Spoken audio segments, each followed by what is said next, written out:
Ticket का हकदार में बहुत बहुत स्वागत है आप सबका। और इससे पहले कि हम आगे बढ़े, एक बार फिर से एक नजर अभी तक के सुर्खियों पर।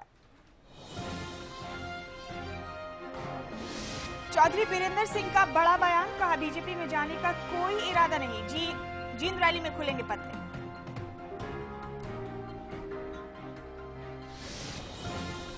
इनेलो 10 दिनों में जारी करेगी अपनी दूसरी सूची। दुष्यंत चौटाला का बयान, टिकट वितरण में नहीं होगा कोई बदलाव, अपने स्वार्थ के लिए नेता छोड़ रहे पार्टी।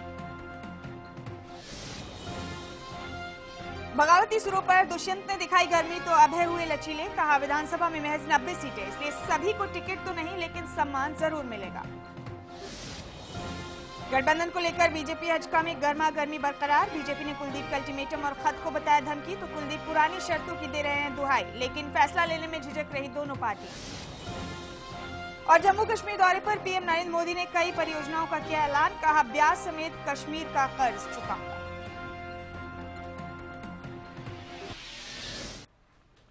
तो ये थी अभी तक की सुर्खियां और हमारी चर्चा आगे बढ़े उससे पहले आइए जान लेते हैं कौन है मुख्यमंत्री बनने के लिए हरियाणा की जनता की पसंद। लेकिन ये पसंद अभी 22 विधानसभा क्षेत्रों के हिसाब से है, आगे सब बदल भी सकता है और हर बार इस प्रोग्राम की कड़ी में ये विधानसभा क्षेत्र बढ़ते जाएंगे। आइए जाने अभी तक कौन है जनता का पसंदीदा मुख्यमंत्री।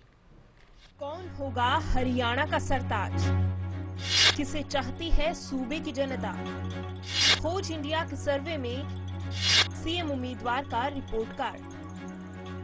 खोज इंडिया हरियाणा स्पेशल अब तक 22 सीटों पर सर्वे कर चुका है और जनता से उसके पसंदीदा मुख्यमंत्री के दावेदार के बारे में राय भी ले चुका है। अब तक के नतीजों के हिसाब से सीएम उम्मीदवार के रिपोर्ट कार्ड पर नजर डाली जाए तो हमारे सर्वे के अनुसार मौजूदा सीएम भूपेंद्र सिंह हुड्डा और ओम प्रकाश चौटाला के बीच कांटे की टक्कर चल रही है। 22 सीटों की बात करें तो चौटाला सीएम से आगे है। ओम प्रकाश चौटाला 8,65,439 वोटों के साथ पहले स्थान पर बरकरार है, जबकि सीएम हुड्डा 8,07,282 वोटों के साथ दूसरे स्थान पर है।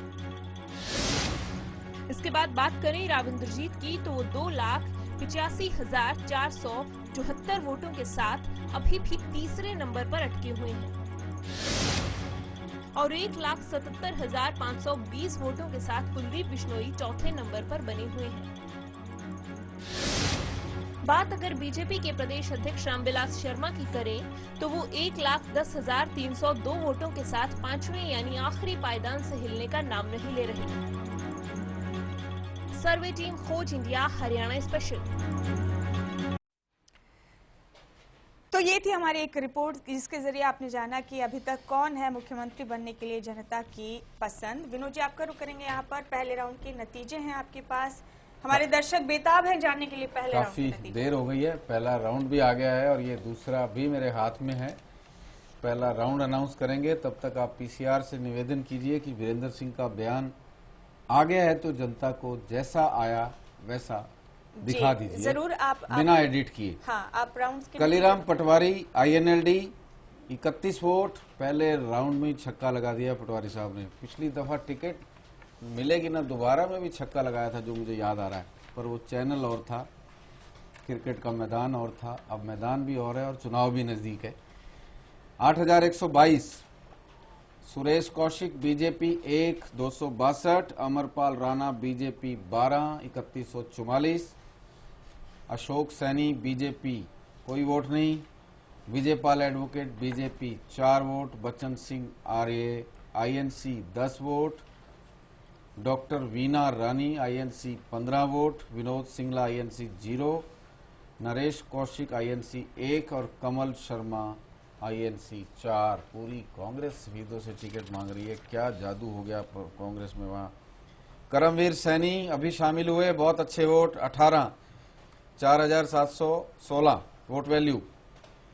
सुलेख 3 786, गौरव 0 और इलम सिंह 0 और अदर 1। पहला राउंड, अभी 2 राउंड आने दीजिए, 3 राउंड अनाउंस होने के बाद इस पर चर्चा करेंगे। हाँ। फिलहाल चलते हैं पीसीआर, जहां वीरेंद्र सिंह का बयान हमारे पास वीडियो में उपलब्ध है। आपको यही नहीं पता कि आप जो कह रहे हैं वो ठीक है या नहीं। मैं किसने कह दिया मैं बीजेपी में शामिल हो रहा हूँ? और किसने कह दिया? एक मिनट, अफवाह फिर ये कहिए कि अफवाह है। आपके पोस्टर्स लगे हैं? मेरे पोस्टर नहीं है, वो पोस्टर युवा शक्ति बदलाव की और एक सामाजिक संगठन है, उन्होंने लगाए हैं, कार्यकर्ताओं ने लगाए हैं और उनकी मर्जी है वो किसी का फोटो लगाए। ये मैं इसलिए मैंने ये बात कही कि रैली के अंदर लोगों का मूड कि वो क्या किस किस्म का बदलाव चाहते हैं। बीजेपी एक पॉलिटिकल पार्टी है, वो कोई निर्णय ऐसे इतनी आसानी से थोड़ा लेंगे और मैं ये चाहता हूं कि जितने लोग वहां ज्यादा जाएंगे एक बदलाव की तरफ इशारा होगा और बीजेपी को पहली बार 48 साल में हरियाणा में मौका मिला है अपने बल पे राज कायम करने। ये साल नहीं 23 साल से।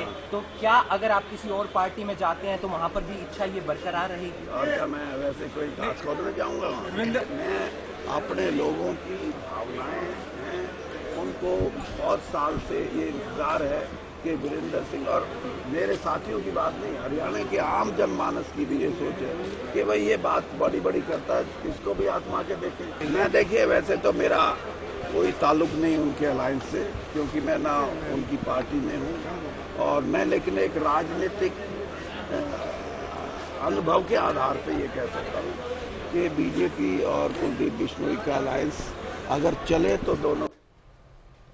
दरअसल ये है वीरेंद्र सिंह का वो बड़ा बयान। विनोद जी, आप चाहते थे कि हम उनकी बाइट, उनका बयान ऐसे कैसे सुनवाएं अपने दर्शकों को?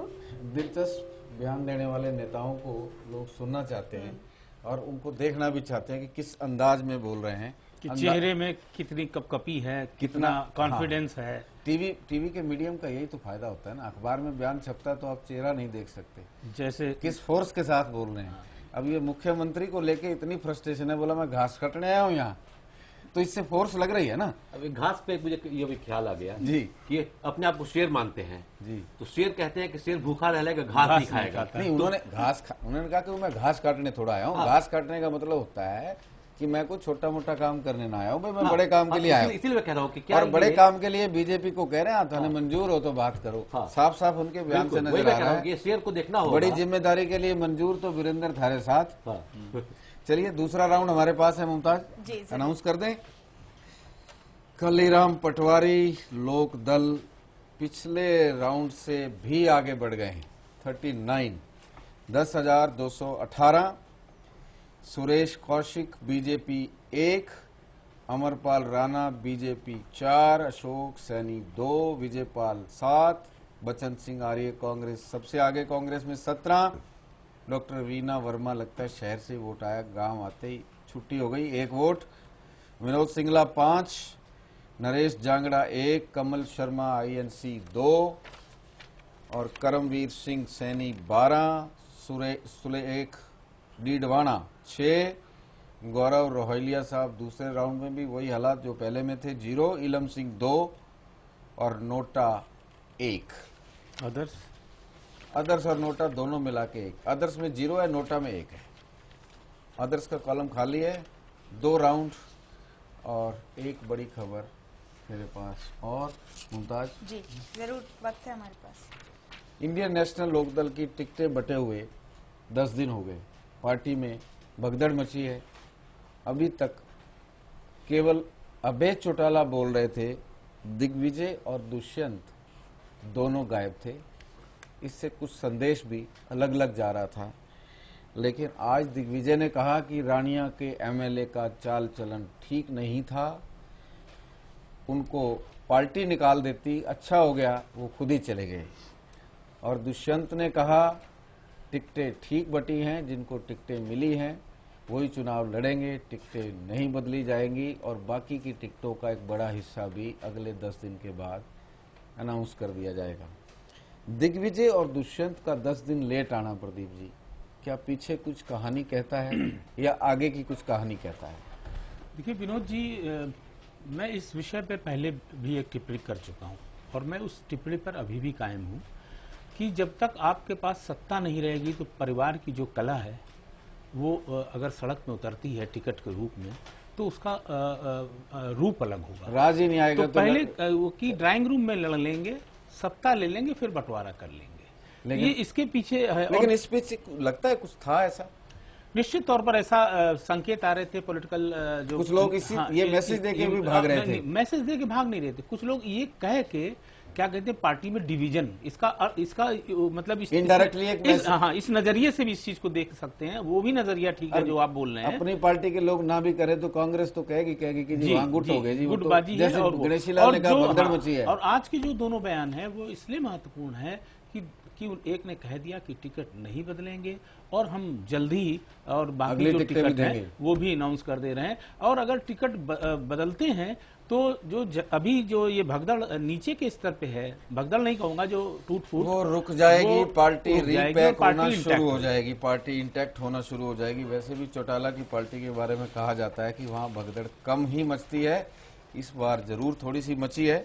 और अभय सिंह ने आज उसको एक ट्विस्ट दिया है। उन्होंने कहा कि मेरा कार्यकर्ता एमएलए से भी ज्यादा वैल्यू देंगे उसको, सबको एमएलए नहीं बनाया जा सकता, लेकिन अगर राज आएगा तो कुछ और जरूर बनाया जा सकता है। उनका इशारा है कि कार्यकर्ता को भी लाल बत्ती वाली गाड़ी मिल सकती है बशर्ते पार्टी सत्ता में आए। मुमताज जी बिल्कुल, तो हमारी खास पेशकश जारी है। लगातार अलग अलग राउंड्स के नतीजे भी हम आपको बता रहे हैं। जाहिर है तीसरे राउंड के नतीजों का इंतजार भी आपको होगा। साथ ही सूबे में मौजूद तमाम सियासी सरगर्मियों पर, तमाम चीजों पर चर्चा भी आप जरूर चाहते होंगे। लेकिन एक छोटा सा ब्रेक ले रहे हैं यहाँ पर। ब्रेक से लौटेंगे तो आगे बढ़ेंगे।